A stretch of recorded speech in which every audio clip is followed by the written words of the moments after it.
तो पुणी आमे बाहरिलु मार्केट सकाळु सकाळु कहीं आमको जीवार थिला माछ आनिया पई।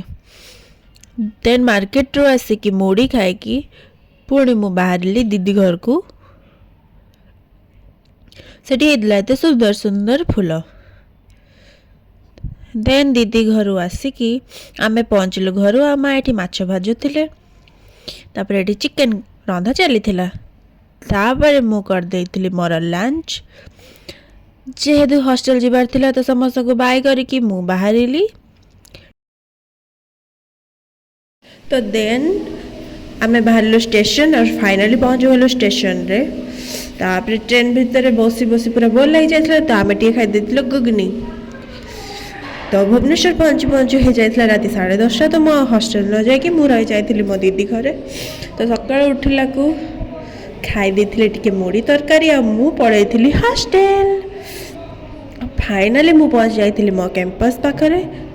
तो आज वीडियो भल लगी लाइक कमेंट सब्सक्राइब करदे। रोची जय जगन्नाथ।